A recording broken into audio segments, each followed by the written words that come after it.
ಪ್ರಧಾನಮಂತ್ರಿ ಮತ್ಸ್ಯ ಸಂಪದ ಯೋಜನೆಯಡಿ 37.47 ಕೋಟಿ ರೂಪಾಯಿ ವೆಚ್ಚದಲ್ಲಿ ಮಂಗಳೂರು ಮೀನುಗಾರಿಕಾ ಬಂದರಿನ ಆಧುನೀಕರಣ ಮತ್ತು ಮೇಲ್ದರ್ಜೆಗೇರಿಸುವ ಕಾಮಗಾರಿಗೆ ಕೇಂದ್ರ ಸರ್ಕಾರ ಅನುಮೋದನೆ ನೀಡಿದ್ದು, ಬಾಕಿ ಉಳಿದಿರುವ ಕಾಮಗಾರಿಗಳನ್ನು 2027ರ ಮೇ 21ರ ಒಳಗೆ ಪೂರ್ಣಗೊಳಿಸಲಾಗುವುದು ಎಂದು ಕೇಂದ್ರ ಮೀನುಗಾರಿಕೆ, ಪಶುಸಂಗೋಪನೆ ಮತ್ತು ಹೈನುಗಾರಿಕೆ ಸಚಿವ ಶ್ರೀ ರಾಜೀವ್ ರಂಜನ್ ಸಿಂಗ್ ಅವರು ಲೋಕಸಭೆಯಲ್ಲಿ ಮಾಹಿತಿ ನೀಡಿದ್ದಾರೆ.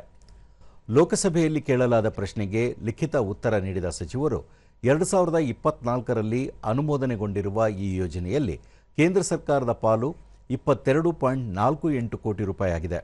ಪ್ರಸ್ತುತ ಯೋಜನೆಯು 25%ರಷ್ಟು ಭೌತಿಕ ಪ್ರಗತಿ ಸಾಧಿಸಿದ್ದು, ಇದುವರೆಗೆ 6.31 ಕೋಟಿ ರೂಪಾಯಿ ವೆಚ್ಚ ಮಾಡಲಾಗಿದೆ ಎಂದು ಕರ್ನಾಟಕ ಸರ್ಕಾರ ವರದಿ ಮಾಡಿದೆ. ಈ ಅಭಿವೃದ್ಧಿ ಕಾಮಗಾರಿಯಿಂದ 1600 ಮೀನುಗಾರಿಕಾ ಹಡಗುಗಳಿಗೆ ಸುಗಮ ನಿಲುಗಡೆ ಸೌಲಭ್ಯ ದೊರೆಯಲಿದ್ದು, ಮೀನುಗಾರಿಕೆ ವಲಯದ ಸುಮಾರು 18,000 ಮೀನುಗಾರರು ಹಾಗೂ ಸಂಬಂಧಿತ ಪಾಲುದಾರರಿಗೆ ನೇರ ಅನುಕೂಲವಾಗಲಿದೆ ಎಂದು ವಿವರಿಸಿದರು.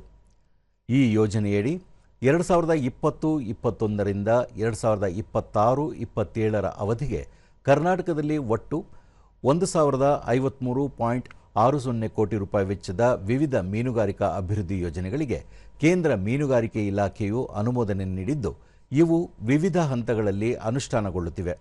ಮಂಗಳೂರು ಬಂದರು ಆಧುನೀಕರಣ ಸೇರಿದಂತೆ ಮೀನುಗಾರಿಕಾ ಮೂಲಸೌಕರ್ಯ ಅಭಿವೃದ್ಧಿಗಾಗಿ 2023-24ರಿಂದ 2026-27ರವರೆಗೆ ಕರ್ನಾಟಕಕ್ಕೆ ಒಟ್ಟು 126.01 ಕೋಟಿ ರೂಪಾಯಿಗಳನ್ನು ಈಗಾಗಲೇ ಬಿಡುಗಡೆ ಮಾಡಲಾಗಿದೆ ಎಂದು ತಿಳಿಸಿದರು.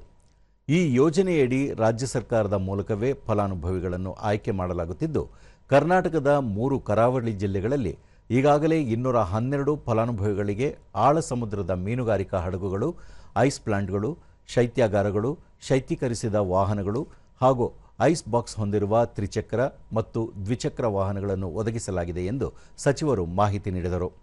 ಮೀನುಗಾರಿಕೆ ಇಲಾಖೆಯು ಈ ಯೋಜನೆಗಳ ಅನುಷ್ಠಾನವನ್ನು ಭೌತಿಕ ಹಾಗೂ ವರ್ಚುವಲ್ ಸಭೆಗಳು, ಕಾಮಗಾರಿ ಸ್ಥಳ ಪರಿಶೀಲನೆ ಮತ್ತು ಮೀಸಲಾದ ಕೇಂದ್ರೀಕೃತ ಡಿಜಿಟಲ್ ವೇದಿಕೆಯ ಮೂಲಕ ನಿರಂತರವಾಗಿ ಮೇಲ್ವಿಚಾರಣೆ ಮಾಡುತ್ತಿದೆ.